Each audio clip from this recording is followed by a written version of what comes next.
अब्दुल कादिर जीलानी, जिन्हें गौस आजम भी कहते हैं, बहुत बड़े बुजुर्ग और वली अल्लाह हो गुजरे हैं। आपकी सारी जिंदगी तबलीग व इशाअत इस्लाम में गुजरी। बेशुमार लोगों ने आपसे रूहानी फैज़ हासिल किया। आज भी दुनिया आपकी तालीमात से फैज़ याब हो रही है। आपको बचपन से ही इल्म हासिल करने का बेपनाह शौक था। आपने इब्तिदाई तालीम तो अपने कस्बे जीलान में ही हासिल की, लेकिन दीन की आला तालीम हासिल करने के लिए बगदाद जाना पड़ता था।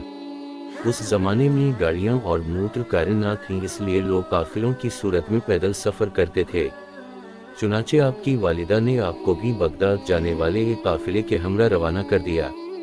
सफर पे रवाना होने से पहले आपकी वालिदा ने आपको कुछ खुराक और 40 अशरफियां गुजर औकात के लिए दी। आपकी वालिदा ने ये अशरफियां आपके कमीज की तामीर सी दें ताकि महफूज रहें, और चलते वक्त आपको खास तौर पर यह नसीहत की कि बेटा, हमेशा सच बोलना और झूठ के करीब ना जाना। आपने माँ की इस नसीहत को गौर से सुना और सफर पे रवाना हो गए। काफिले के लोग डरते डरते सफर पे रवाना हुए। इन्हें इस बात का भी खदशा था कि कहीं रास्ते में डाकू काफिले पर हमला ना कर दें, क्योंकि उन दिनों रास्ते गैर महफूज थे और डाकू अक्सर काफिलों को लौट लिया करते थे। आखिर वही हवा जिस बात का डर था। काफिले ने अभी सफर की 2 मंजिलें ही तय की थीं कि डाकुओं के एक गिरोह ने रात की तारीकी में इस पर हमला कर दिया। तमाम काफिले में अफरा तफरी और भगदड़ मच गई और डाकुओं ने अहल काफिला को खूब लूटा। एक डाकू शेख अब्दुल कादिर जीलानी के पास आया और कहने लगा, लड़के, तेरे पास क्या है? आपने जवाब दिया, मेरे पास 40 अशरफियां हैं जो मेरी कमीज की तामीर सली हुई हैं। डाकू ने आपकी इस बात को मजाक समझा और हंसता हुआ आगे गुजर गया। इतने में एक और डाकू आपके पास आया और वही सवाल किया। आपने फिर वही जवाब दिया। वो डाकू ये जवाब सुनकर हैरान हुआ और आपको पकड़कर अपने सरदार के पास ले गया। डाकू के सरदार ने ताज्जुब से आपको देखा और पूछा, लड़के, सचमुच बता, तेरे पास क्या है? आपने वही बात दोहराई। आपकी ये बात सुनकर सरदार की हैरत की इंतहा न रही।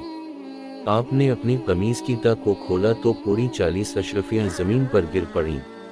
अशरफियां देखकर सरदार की आंखें हैरत से खली की खली रह गईं। इसने आपसे मुखातब होकर कहा, लड़के, तूने सच बोलकर अपना राज क्यों फाश कर दिया? हालांकि तो आसानी से अपनी अशरफियां बचा सकता था। आपने जवाब दिया, मेरी माँ ने मुझे नसीहत की थी कि बेटा, हमेशा सच बोलना। मैंने अपनी माँ की नसीहत पर अमल किया है।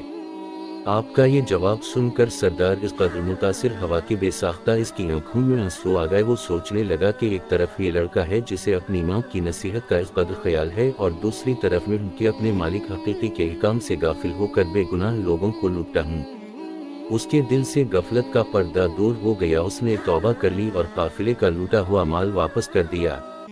इस तरह आपकी सच्चाई की बदौलत डाकुओं की उसलाह हो गई और वो नेकी और परहेजगारी की जिंदगी गुजारने लगे।